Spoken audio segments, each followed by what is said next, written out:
Hi, everyone. Judge Andrew Napolitano here for Judging Freedom. Today is Tuesday, September 26th, 2023. Tony Shaffer joins us now.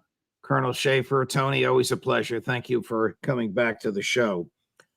Do you think that Thank you, Judge. Always good to be here. elite, of course, do you think that the elites in the West finally recognize that Ukraine can't win this war, but are trying to figure out a way to acknowledge it publicly or look for an off ramp? Or do they still think that with American and Western aid, enthusiasm dwindling, Ukraine can pull this off?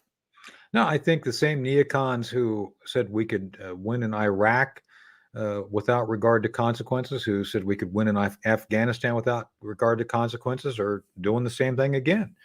I referenced to you and I referenced to your audience the 60 Minutes interview with Lindsey Graham. Lindsey Graham is the neocon's neocon.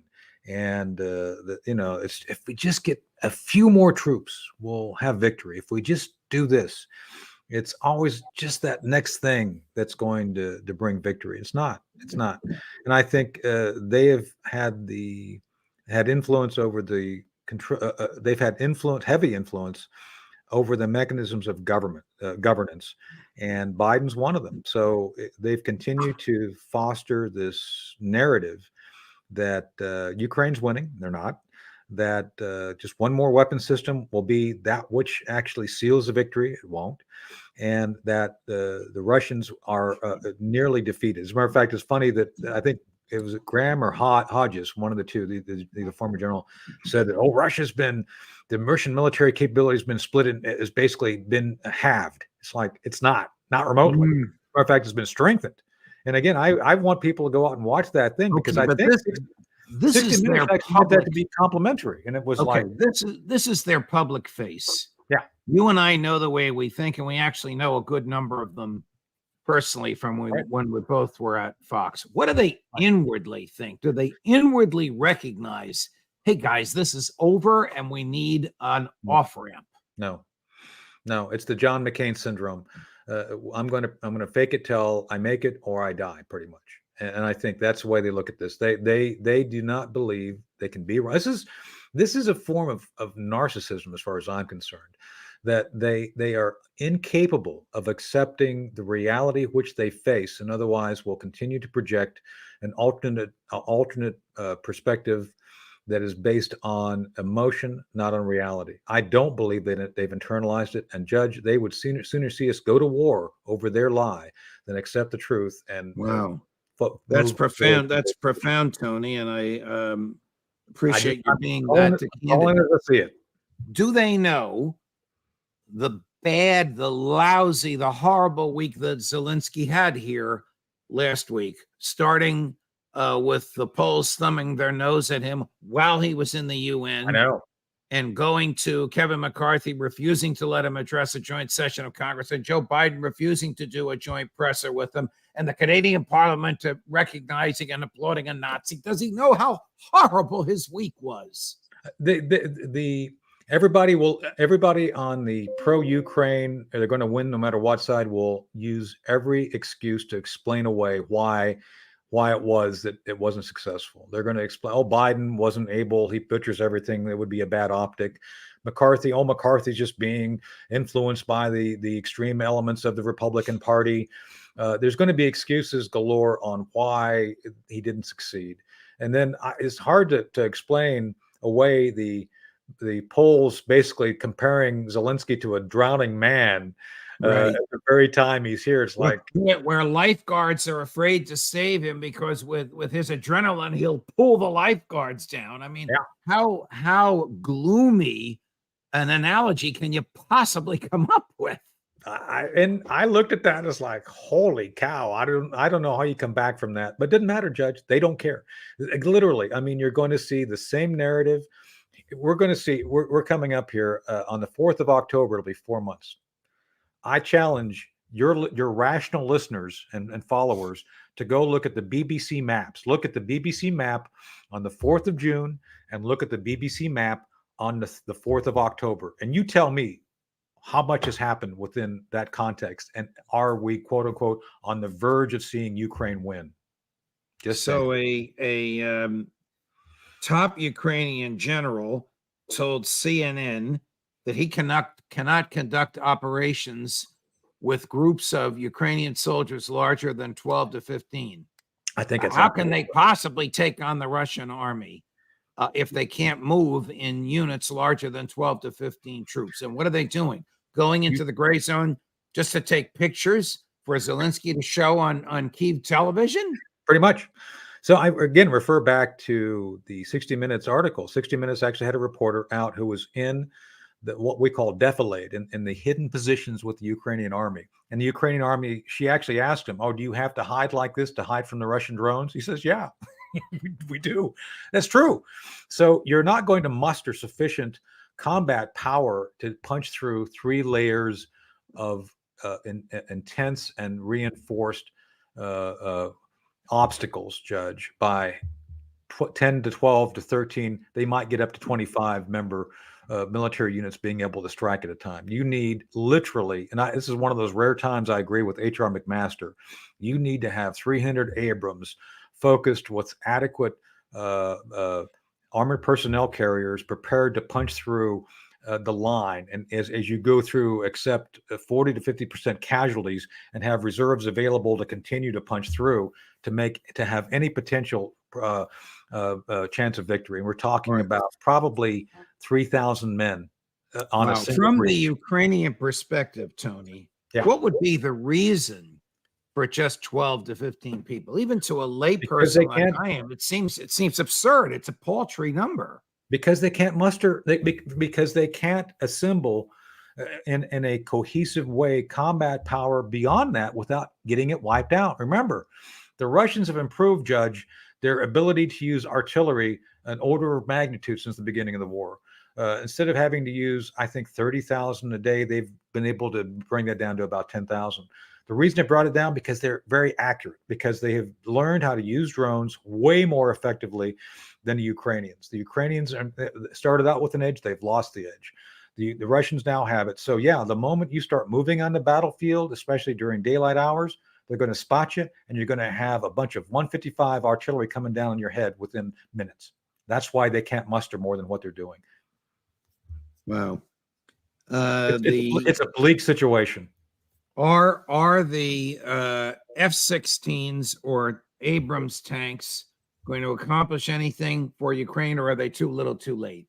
Too little, too late. Again, I agree with H.R. McMaster's. Like, you need 300, not 31 or 28, whatever the number is. And yeah, I've used this analogy before. When General Eisenhower decided to invade the Normandy beach, he didn't say, let's send in the P-51s ahead of the invasion. Let's send in the airborne troopers next. Let's try to see how the British do on Gold Beach before we send troops into Omaha. No, you executed vigorously and violently all at once to achieve a specific outcome, which was landing 60,000 troops on the beaches of Normandy to be able to continue and expand combat operations to breach that beach to get inside the interior. All right. No such planning has been available or able to do that. So sending in the F-16s after the fact, after you've had all this opportunity, it's not going to have any significant effect. Here's President Zelensky over the weekend on the tanks and the F-16s. The first American-made Abrams tanks are already in Ukraine. We are preparing them to reinforce our actions against the occupiers, and it will be a significant reinforcement. We are also working to get all the other weapons capabilities we need. This includes F-16S. We are preparing pilots and infrastructure. The best thing for us is to be able to produce air defense and other advanced weapons. This is the only way to guarantee Ukraine's security. Is he lying to the Ukrainian public if he thinks that F-16s are going to provide an air defense when he doesn't have anybody that can fly them and when they're not there yet? It's an order of magnitude more difficult than what he's making it out to be, Judge. Look, you need logistics, you have sustainers, you have to have weapons folks, you have to have weapons folks who understand how to install the weapons and have them maintained. You have to have people programming the computers, the weapon systems which go on those aircraft. It's not just the pilot. And the pilots will have no experience flying the airframe to any significant degree to prevail in combat. Look, we have something called Top Gun. You have F-16s as the adversary aircraft at Top Gun, mixing it up with aircraft every day. I'm telling you right now, there's going to be no aviators who are able to do anything against the Russians. The Russians now are combat experienced. They've been fighting the war for a while. There's no way you're going to have people coming in with a new airframe being able to prevail against the Russians at this point, especially regarding the fourth generation, fifth generation. You are so logical, but I know an admiral that disagrees with you. I wonder who that could be. His name is John Kirby. Here he is. It's kind of a long clip, but this is vintage Admiral Kirby on Ukrainian progress, Tony. How do you, based on the information you're getting, how do you think the counteroffensive is going? And are the Ukrainians closer to victory than they were 6 months ago? Based on this letter from J.D. Vance, can you just answer some of these questions? Do you think that Ukrainians are any closer to victory than they were 6 months ago? Is the counteroffensive any more effective? Well, it's a shame that the senator didn't take advantage of the opportunity to listen to President Zelensky himself today, who I am absolutely certain was updating members of Congress about progress on the battlefield. But let me take a shot at it. The truth is that the Ukrainian armed forces, particularly in the south, are making steady progress. Now, is it as far or as fast as they want to go coming out of Zaporizhia towards the coast of the Sea of Azov? No. And they'd be the first to tell you that. I'm sure President Zelensky shared that perspective. The Russians had months to dig entrenchments, what we call defense in depth. They have literally put up tens of thousands of mines and minefields all across that southern expanse to try to slow the Ukrainians down, and it has certainly had an effect on them. But they are making progress, and one of the reasons they're making progress, first of all, it's obviously because of their skill and bravery and the fact that they're allocating resources to this advance, but is because of the tools, the training, and the technology that the United States and our allies and partners have lent them, have given them, have provided them to be able to make that progress. Is that credible at all, Tony? He's using a lot of words which don't actually answer the question. My advice, John, if you're listening, if you are, accept my criticism for what I mean it to be, constructive. Spend more time studying actual factual reports than going to Georgetown buying ties. It's a better investment of your time, just saying. And on that note, he did not answer the question, Judge. And the fact is that there is no sustained combat victory. It's just not. Again, I challenge your viewers. Check for yourself. Go and look at the BBC maps that are available online from the 4th of June until now, and you'll see for yourself there's no measurable sustained. Judge, do you ever watch the TV series Blackadder? Have you ever seen the Black? It's a no, British. I never heard of it. I don't watch television, but I never heard of it. Blackadder is Rowan Atkinson, a very funny guy, and they're doing a thing on World War I on trench warfare. And basically, Blackadder is coming back from the battlefield, and they have a big room with a big green piece of grass. And the lieutenant says, "General, here's the progress from the battle yesterday. This is what we were able to take during the battle yesterday." And the general looks at this big thing of grass. He says, "What's the scale?" And the guy says, 1 to 1. That's it. They got this big piece of grass. That's it. That's what we're seeing here. We're seeing like, okay, yeah, you got a yard. That's progress. That's what we're seeing. But they're trying their best to not tell you the full truth or me the full truth about the fact there's no sustained victory, no sustained progress that is achieving anything like the victory objectives they established themselves back in June. Okay, so the next clip of Admiral Kirby, yeah, he talks about an exit strategy. And according to him, their exit strategy is to browbeat Vladimir Putin to the negotiating table. I mean, this is crazy, but here he is again.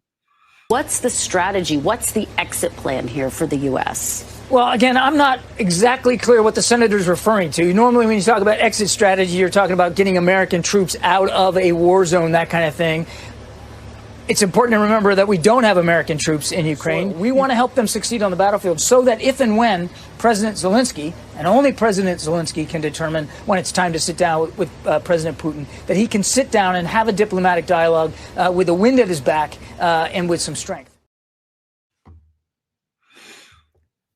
So they can get President Putin to sit down while they, the Ukrainians, have a wind to their back.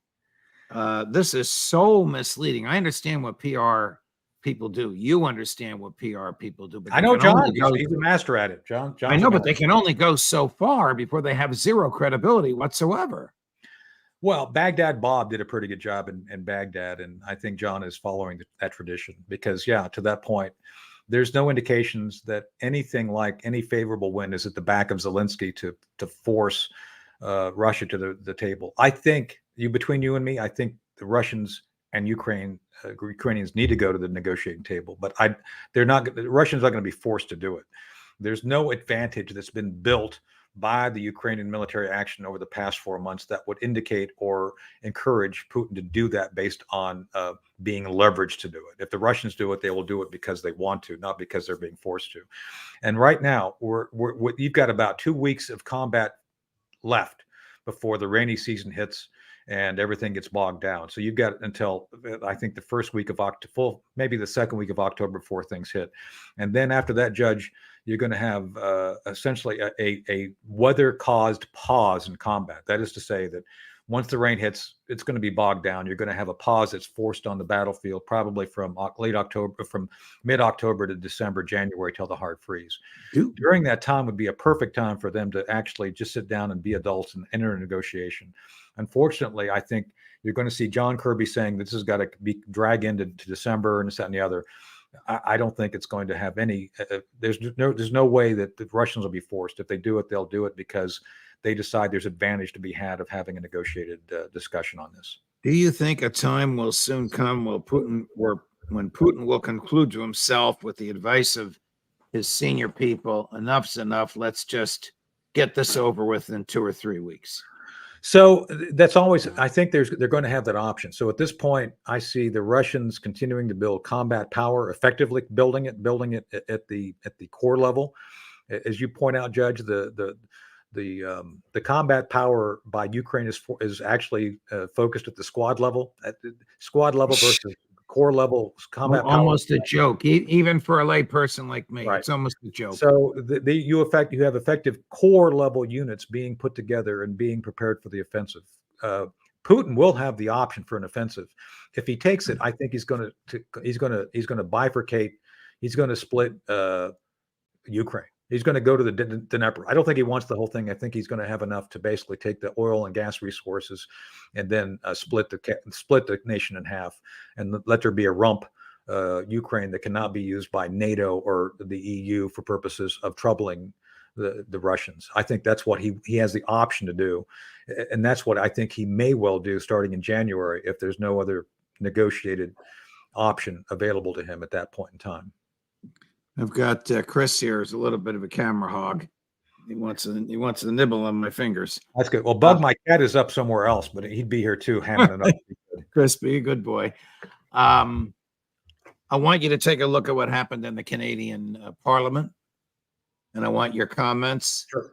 And then we'll take a look at Justin Trudeau's comments on it, which in my view made things worse. So this is President Zelensky last week in the Canadian Parliament. I don't know if you've seen the clip. If you've not, you see him at the very beginning, all the way over to the left. Then, of course, the camera pans to this former SS guy. I can't imagine this happened by accident, but here's the clip. Chris. His speech received at least a dozen standing ovations. There was also one for this man, a 98-year-old Ukrainian Canadian who fought for Ukrainian independence against the Russians during the Second World War.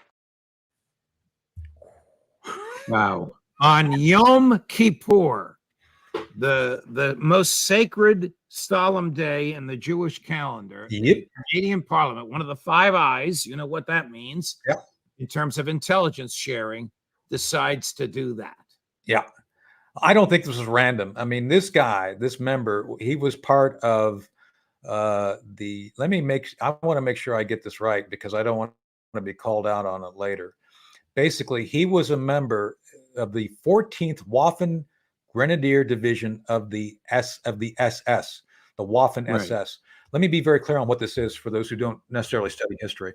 There were those like Lieutenant Colonel Stauffenberg, who were honorable soldiers in the Bundeswehr, in the German army, the Heer.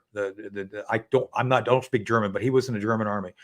There was respect between officers during the war regarding the regular military.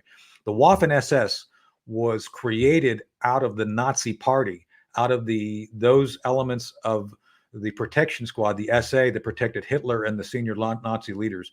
The SA became the SS under Heinrich Himmler. These units were created for purposes of cleansing the captured territory of Jews and other undesirables. That unit, the 14th Waffen Grenadiers, were in the rear areas during combat doing those things the regular army officers refused to do, which was murder and liquidate, participate in what Hitler called the final solution to the Jewish question. So why would the Canadian Parliament choose to honor this guy? And then now the Poles want him back. The Poles have actually put in a request to have this guy returned to Poland for crimes against humanity. That's how why would the Canadian Parliament, in what was obviously planned or staged, choose to honor this guy with international cameras and television watching?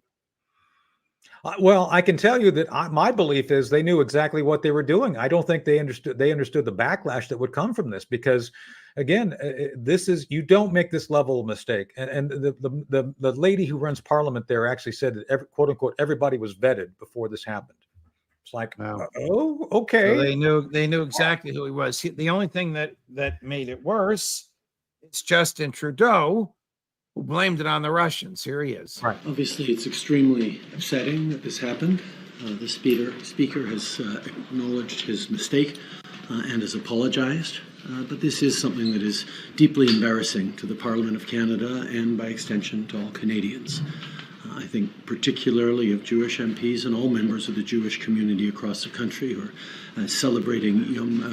commemorating Yom Kippur today. I think it's going to be really important that all of us push back against Russian propaganda, Russian disinformation, and continue our steadfast and unequivocal support for Ukraine. You know, Donald Trump said he thought that Justin Trudeau was a lunatic. There's an example of it. How can you blame that stunt with the 98-year-old ex-Nazi on the Russians? I've been watching Canadian media on this, and a lot of the Canadians say this is on brand for Trudeau. This is typical. Remember, he is out to basically undermine all social order and cause chaos. This was, I believe, this was completely planned, and I think they plan to blame the Russians. As insane as that is, and look at how calm he was. I don't think he's unplussed. He's just like, I got to go out and say this. This is who they are, Judge. You know, this isn't left or right anymore. This is not about left. I do talks all. This is not left or right. This is good and evil. That's evil. Agreed. Thank you very much for your time, Tony.